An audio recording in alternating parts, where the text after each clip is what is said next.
Andreas here from macOS 10 screencast.com. In this tutorial I'd like to show you Automator.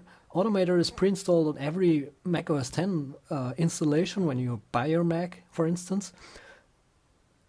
Many people don't know the powers of Automator, that's why they never use it, but that's why I wanted to show you how Automator works and what it can do, how you can extend it, how you can customize it, how you can build your own Automator workflows, your own services, and all that. I wish you much fun with this screencast. So we are just about to create our first own Automator workflow with Automator. First you have to start the application, and since Snow Leopard we are able to create so-called services, and in my opinion this is the most common use now for Automator. Just click service and then choose. From the upper right menu here you can select which types of data you want this service to catch, like for instance text, URLs, addresses. It can even detect addresses with the address detection mechanisms of macOS 10. You can have files and folders, or just folders, documents, images, blah blah blah blah.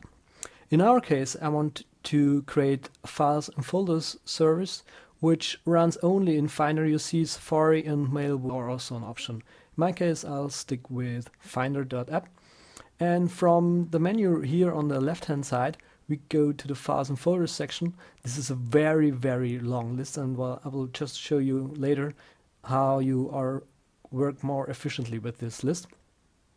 Here I select the action called create archive, and here's a little trick. If you open up the options menu here, you can choose to show this action when the workflow is running. When you click this tick box, and when we are running this workflow now, you see this window coming up where we are able to create a custom name for our archive. And this, you see, this was now not successful because I just cancelled the workflow.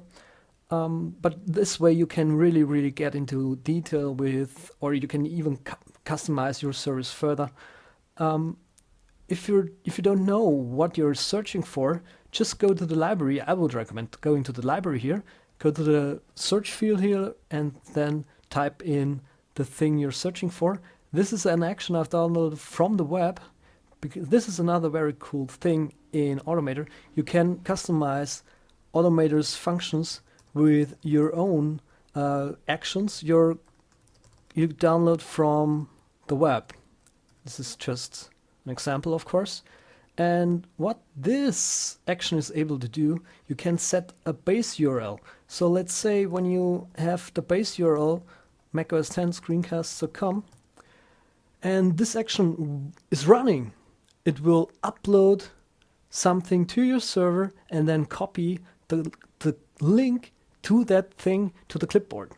So I just hit save, Command S, upload to FTP, and when I hit save, you see now this service has been created. We can close it, and when I go now to the Finder, select some pictures for instance, go to the services menu, select upload to FTP. You see this dialog coming up where I'm able to enter a name for my archive and then click continue, and this will actually create a new zip file on the desktop. And you see I get in my case this error message because this FTP server doesn't exist, or it doesn't allow me to upload. After clicking OK, I'm able to show the workflow, to actually open it in Automator and make changes to the service and probably get rid of the issue. In this part I want to show you some examples of my most favorite services I am currently using. For instance, I got this copy path and copy Unix path of selection service. These are basically the same. I wrote them by myself, and of course all services I'm showing you I'll share with you. First of all, the first one, I go to the services menu, select here copy path. Then I get this kind of formatting for these items, and when I go to copy Unix path of selection and insert this, you see this has just inserted the plain POSIX Unix paths of these Finder items. into the clipboard. The upper kind of selection is more for people who are working with programming languages or in programming languages. Of course, the first one and the latter one can be customized to your own needs. These are basically just Apple scripts. I got a thing here called new disk image with selection. This one takes selected items from the Finder and creates a new disk image containing the selection, as the name implies. Click continue, give it a name, click continue again, and now a disk image will be created containing all the images or all the items which were selected, and afterwards it's also mounted in the Finder, and I can eject it if I want. The rename selected items, you still know this thing from the Useful Tricks for Zero Money screencast. I got share on FTP. I got here an action called Dropbox Symlink. I will show you the Dropbox action later when it comes to the section where I will talk about how to get inspiration for your own services workflows and how to extend the functionality of Automator. I got lookup in Wikipedia. This is pretty nice. So let's say I want to look up the word library. I select just some word, go to services, select here lookup in Wikipedia, and then a new window comes up. This is a mobile browser having the mobile theme or parsing the mobile theme of Wikipedia, and there I can look up the word. I can change orientation. This is basically the iPhone screen, so that's why it's using the mobile theme, and I can search on Wikipedia. The last thing I want, or one of the last things I want to show you is, let's say you're on a site you want to read later. That's the perfect situation for using Instapaper, for instance.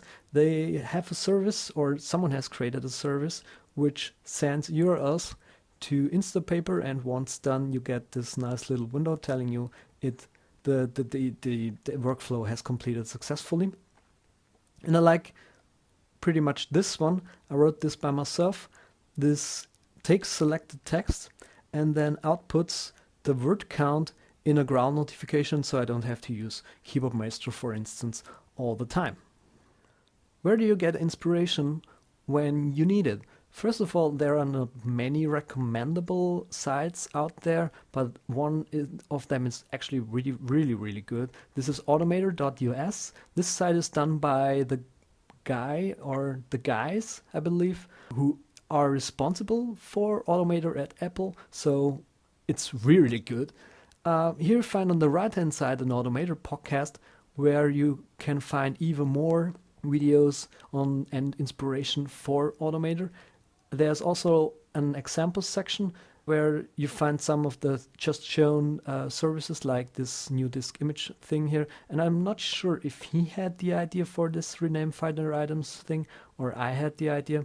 But anyway, this rename Finder items thing is pretty useful.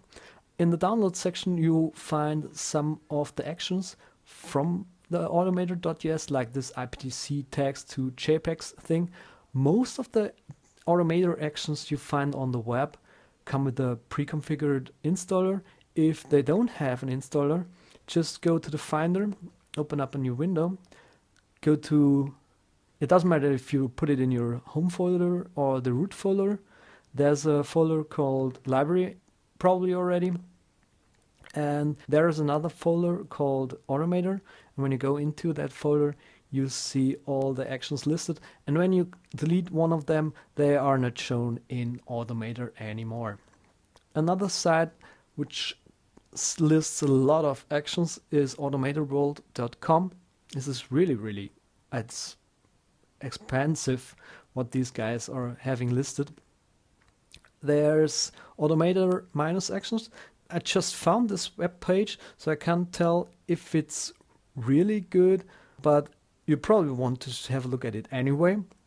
And last but not least, there's the Dropbox wiki, where you can download the Dropbox service, which takes selected files, moves them or copies them to the public folder, and then puts the public links into the clipboard. Here's a short tip on how you can work with Automator even more efficiently, go to the System Preferences. In the keyboard preference pane under Services, you will find a very, very long list of all services installed. If you don't want any services, by the way, you can just enable them by clicking the tick box here. But there are also, in this list, are all services listed which come from your installed applications, as well as your own created services, like this one here, copy Unix path of selection. And here on the right hand side is a text field where you can set a keyboard shortcut for this service.